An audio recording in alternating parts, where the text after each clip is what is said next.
A'udzubillahi minasyaitonirrajim. Bismillahirrahmanirrahim. Robbi a'udzubika min hamazati sayatin wa a'udzubika robbi ayahdurun. Robbi shrahli sodri wa yassirli amri wahlul 'uqdatam min lisani yafqahu qauli. Assalamualaikum warahmatullahi wabarakatuh. Salam sejahtera untuk kita semua. Rahayu, namaste, om swastiastu, namo buddhaya, salam kebajikan dan sehat untuk kita semua.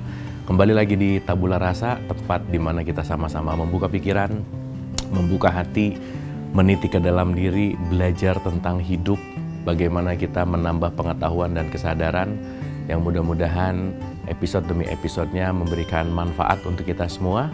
Dan sebelum kita mulai, ada baiknya kita hadir dulu utuh di sini saat ini agar kita terbuka hatinya, agar hikmahnya terbuka. Oleh karena itu, mari kita hadirkan diri kita utuh di sini saat ini. Menghening, dipersilahkan.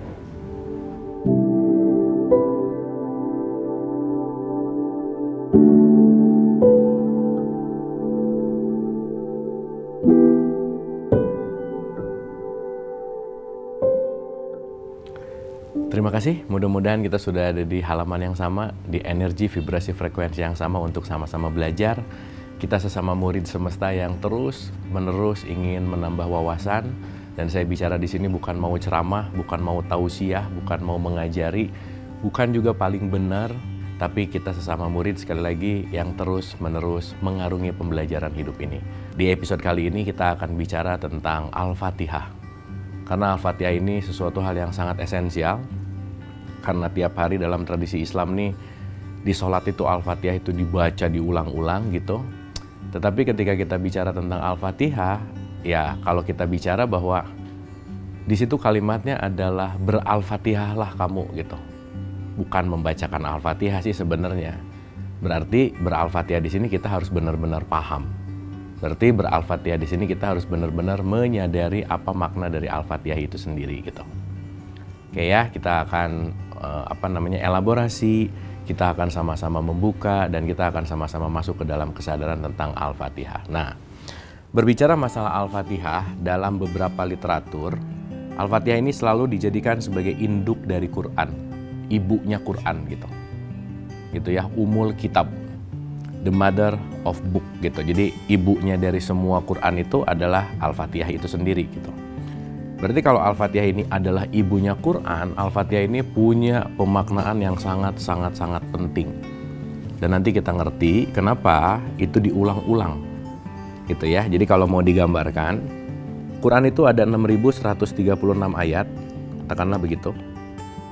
6.136 ayat ini kalau diperas itu cuma jadi tinggal 7 ayat gitu intinya. Jadi 7 ayat di sinilah yang disebut nanti yang namanya adalah Al-Fatihah. Jadi 7 ayat di sini, ini yang nanti mengelaborasi, 7 ayat dielaborasi oleh ribuan ayat berikutnya.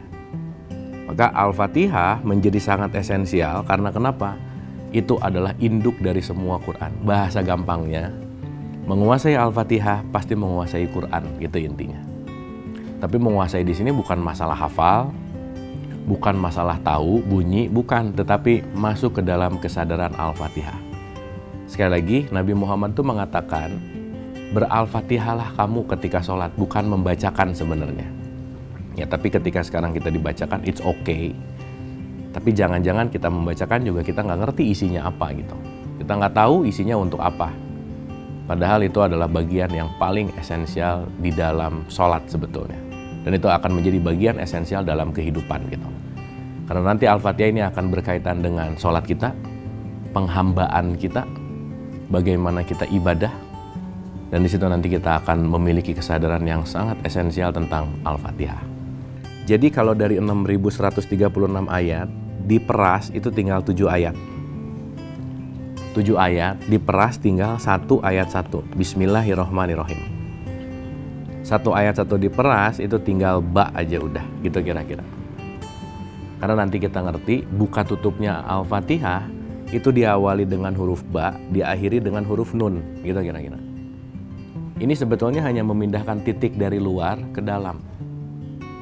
Titik kesadaran dari luar ke dalam, itu intinya. Maka nanti kita mengerti bahwa betapa pentingnya basmalah. Kenapa sih Nabi Muhammad sampai mengatakan tertolaklah orang ketika dia melakukan tanpa basmalah? Dan ini bukan urusan mau ngapain bismillah, mau ngapain bismillah, bukan itu poinnya. Tapi kesadaran basmalah ini sangat penting sekali gitu. Karena ini yang menjadi satu ayat satunya.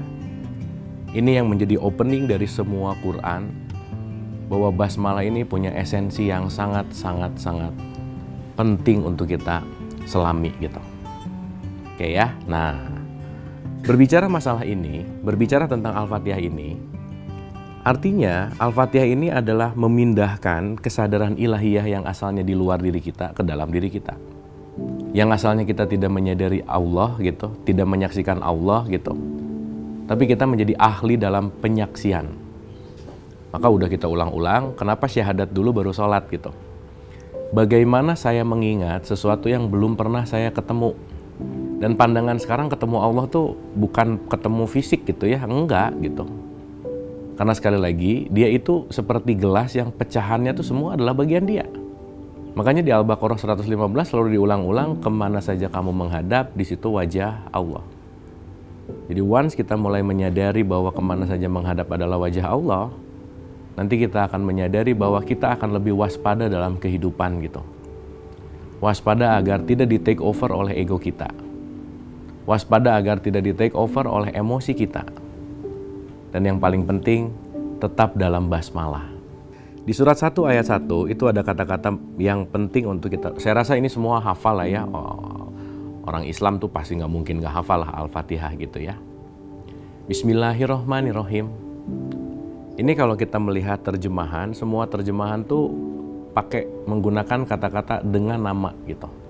Itu sebetulnya nggak salah, tetapi yang lebih tepat kalimat basmalah itu artinya atas nama. Jadi basmalah tuh bukan diucapkan, tetapi disadari. Bukan diomongin, tapi menjadi aplikasi gitu. Karena basmalah itu adalah sadar bahwa kita adalah atas namanya Allah. Atas nama loh.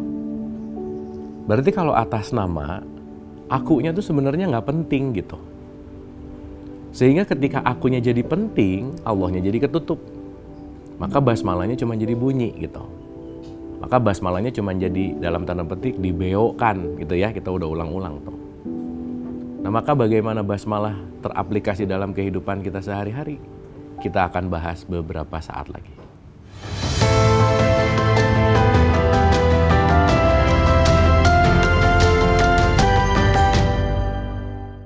Masih bersama saya Abu Marlo, mari kita lanjutkan pembelajaran. Oke. Bismillahirrohmanirrohim. Ini penting ya dalam konteks atas nama. Oke, kalau atas nama berarti yang paling utama itu adalah penciptanya. Ya, jangan lupa wa ma khalaqtul jinna wal insa illa liya'budun. Aku tidak menciptakan jin dan manusia untuk mengabdi. Mengabdi itu artinya menghambakan diri. Ya sebenarnya bukan menyembah sih, karena Tuhan itu bukan sesembahan gitu ya, tetapi melepaskan diri. Artinya orang yang beribadah adalah orang yang melepaskan diri ilusinya, melepaskan emosinya, melepaskan pikirannya, melepaskan keinginannya, melepaskan hawa nafsunya. Itu adalah poin dari ibadah. Maka ibadah itu bukan apa yang kita kerjakan, bukan. Karena mohon maaf ya, ketika kita sholat, di iftitah tuh ada kata menarik tuh. Inna sholati wa nusuki, sholatku, ibadahku, itu dipisah. Karena orang sholat belum tentu ibadah. Kenapa? Karena ibadah bukan apa yang dilakukan. Ini garis bawah tanda seru ya, penting banget. Tetapi ibadah itu siapa yang sedang menjadi faktor paling penting ketika kita melakukan. Bahasa gampangnya ginilah. Begitu saya melakukan sesuatu, yang jadi bosnya tuh siapa? Contoh. Pilihan kita kan cuma ada dua nih ya. Ini saya si Abu misalnya. Saya lagi ibadah nih. Kan bisa ya, saya sholat, tapi saya cuma pengen kelihatan sama orang lain bahwa saya tuh rajin banget gitu. Flexing lah gitu intinya. Saya umroh, saya haji, cuman pengen untuk bahan konten media sosial gitu misalnya. Kan memungkinkan gitu. Artinya ketika saya melakukan sesuatu, bosnya adalah egonya, bosnya adalah keinginannya, bosnya yang mendominasi dirinya adalah hawa nafsunya, maka itu tidak disebut ibadah gitu intinya. Maka tidak semua orang yang sholat itu ibadah di hadapan Allah. Kenapa? Karena boleh jadi sholatnya nyari pahala misalnya. Sholatnya nyari surga. Bukan mengedepankan Allah gitu.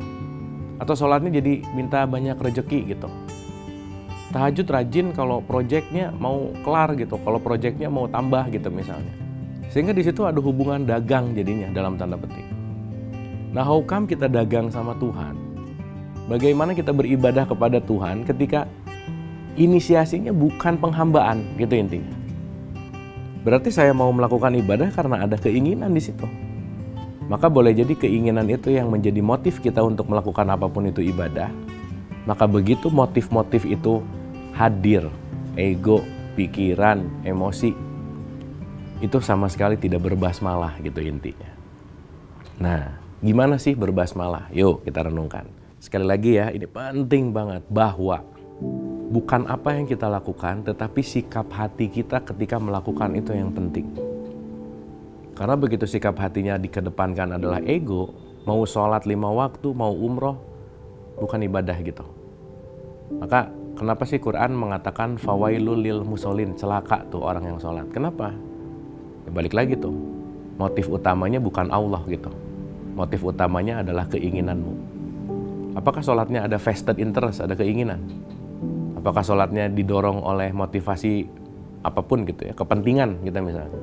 Rajin sholat karena ada tujuan kita misalnya. Ya, pada level tertentu ya semua bisa dilakukan gitu ya. Dan kita nggak perlu bicara tentang benar atau salah. Karena setiap kita bertumbuh sesuai dengan alamnya. Kita udah bahas tuh. Bertumbuh sesuai dengan nature dari pikirannya. Dan kita nggak bisa merubah orang lain. Itu yang paling penting. Semakin kita ingin merubah orang lain, semakin kita kehabisan waktu, wasting time. Maka alih-alih kita pengen ngerubah siapapun di luar diri kita, mendingan kita ngerubah diri gitu. Karena kenapa? Mendingan penerimaan yang dibesarkan daripada saya berharap dia berubah. Karena begitu penerimaan yang dibesarkan, apapun yang dia lakukan kita akan terima gitu. Nah, di situ nanti akan kita sadari konteks dari penghambaan. Berarti kalau kita bicara, katakanlah ini Allah, ini adalah si Abu gitu misalkan. Berarti mau nggak mau ketika atas nama yang primer tuh Allahnya gitu. Contoh ya, saya menjadi wakil keluarga untuk berbicara nih. Berarti kan bukan saya yang penting, tapi saya mewakili keluarga saya. Berarti bukan ego saya yang di depan, bukan keinginan saya yang di depan, tetapi saya hanya menjadi wakilnya. Maka dalam bahasa Arab, wakil itu artinya adalah khalifah. Maka kita ini adalah khalifah fil ard gitu. Wakil loh. Wakil itu berarti mewakili gitu. Berarti kalau mewakili, yang primer itu siapa? Ya Allah. Yang primernya siapa? Tuhan gitu intinya. Maka kalau kita menyadari konteks basmalah dalam kesadaran yang lebih dalam, Bismillahirrahmanirrahim itu intinya adalah atas nama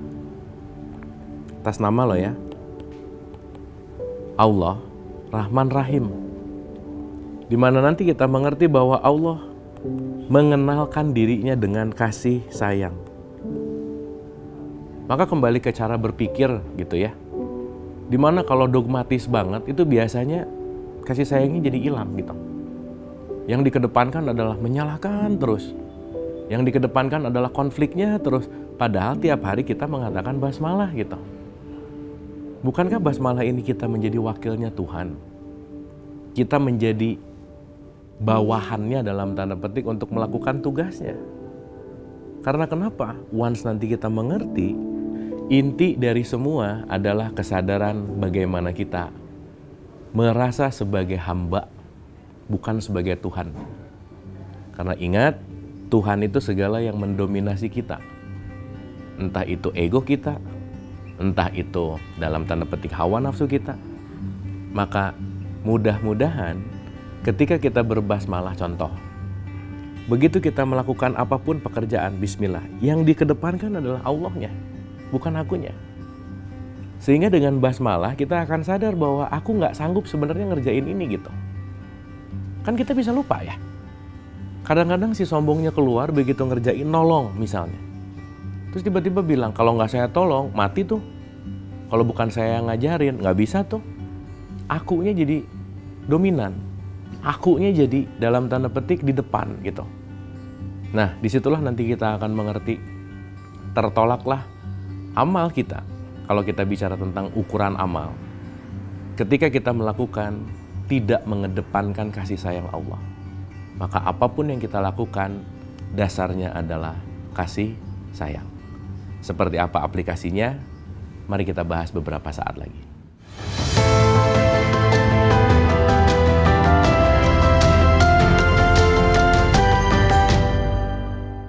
Masih bersama saya Bu Marlo, mari kita lanjutkan pembelajaran. Oke, di surat 6 ayat 12, Allah menyatakan dirinya adalah kasih sayang. Kita mudah-mudahan selalu terbuka gitu ya. Kita mudah-mudahan selalu bisa melihat segala sesuatu tuh dengan kekuatan kasih sayang gitu. Sekali lagi ya, basmalah tuh bukan mantra gitu. Basmalah tuh bukan hanya ucapan, tapi adalah sebuah kesadaran. Nah, kita analogikan begini. Di surat 32 ayat 9 selalu dikatakan, aku tiupkan ruh.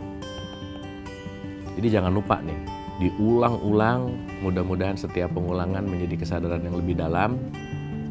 Kita ini percikan ruhnya Tuhan. Ingat ya, percikan ruhnya Tuhan. Di mana salah satu sifat percikan ruh itu di surat 6 ayat 12 adalah kasih sayang. Jadi kasih sayang tuh nature-nya kita sebenarnya. Jadi kalau sekarang susah berkasih sayang, jangan-jangan kita udah di take over sama faktor ilusi kita gitu. Dikit-dikit nyalahin dulu. Dikit-dikit menerakakan dulu gitu. Yang jangan-jangan basmalahnya tidak jadi lifestyle gitu intinya. Menariknya, kasih sayang ini sifat yang paling esensial adalah damai. Dan kasih sayang plus kedamaian inilah yang membuat kita menjadi bahagia gitu. Jangan pernah mencari kebahagiaan dalam hidup karena kenapa? Kita tanpa ego itu udah bahagia sebenarnya. Dimana kebahagiaan itu ada di dalam, yang kadang-kadang kita nyarinya keluar terus gitu. Maka orang yang berbasmalah itu agak aneh kalau banyak sedihnya, banyak khawatirnya, stres, depresi, anxiety gitu. Kenapa? Karena jangan-jangan basmalahnya baru dalam ucapan. Bukan kesadaran bahwa aku sebagai hambanya Allah, wakilnya Allah, untuk menjalankan tugasnya. Dan yang jauh lebih penting adalah sadarilah, hidup hanya menjalankan apa yang diberikan oleh Allah. Garis bawah ya. Hidup hanya menjalankan apa yang diberikan oleh Allah. Yang diberikan itu nanti namanya adalah kebutuhan. Terkadang si kebutuhan ini tertutup oleh hawa nafsu dari keinginan-keinginan. Dari akunya yang menonjol. Dari akunya yang penting banget gitu. Dari akunya yang bisa. Akhirnya apa? Kita keluar terus dari diri kita. Mencari yang seharusnya terus. Habis waktu untuk keluar lagi dan keluar lagi. Tapi kita lupa bahwa penemuan sejati Allah tuh gak pernah ada di luar diri kita gitu. Karena kenapa?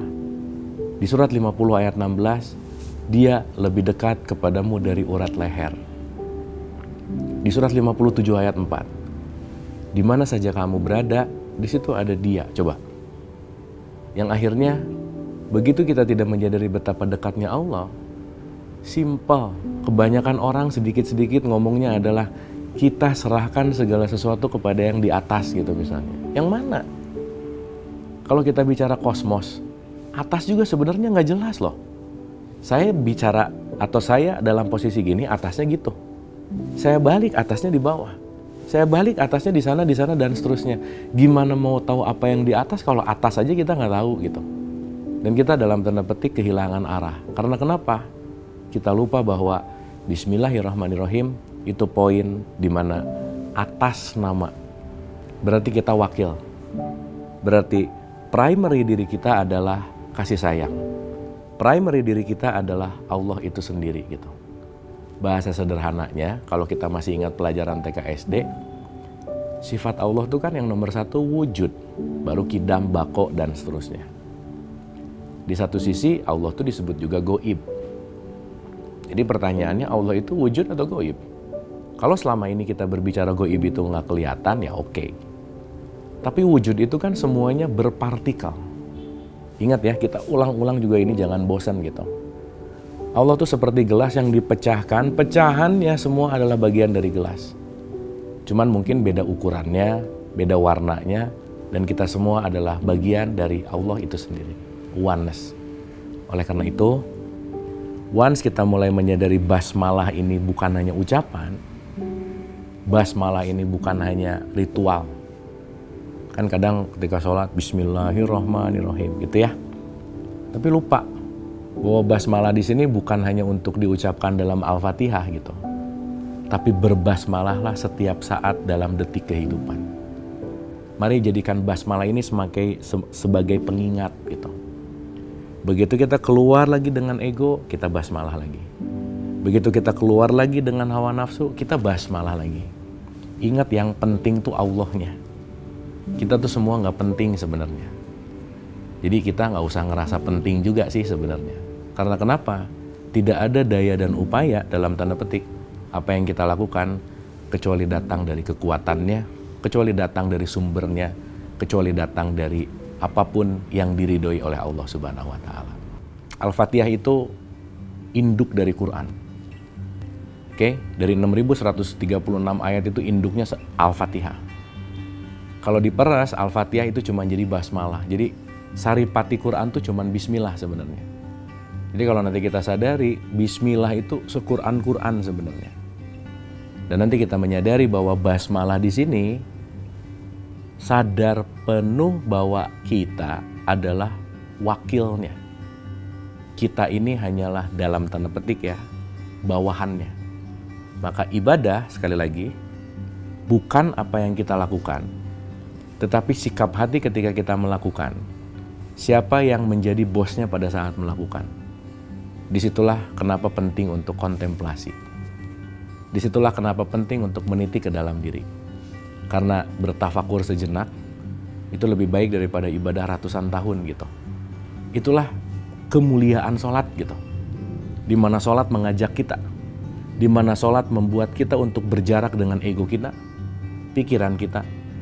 Supaya di dalam sholat itu kita menyadari bahwa kita semua ini hanyalah hambanya. Kita semua ini hanyalah wakilnya yang gak tahu apa-apa. Gak bisa apa-apa. Dan kita hanya bisa menerima apa yang ditakdirkan, apa yang ditetapkan sebagai ketetapan dalam hidup kita. Semoga kita bisa balance antara kebutuhan dan keinginan, lebih menyadari eksistensial kita sebagai wakilnya, dan menggunakan basmalah sebagai kekuatan untuk tetap menghidupkan kasih sayang di dalam diri kita. Terima kasih, semoga bermanfaat. Wabillahi taufiq wal hidayah. Assalamualaikum warahmatullahi wabarakatuh.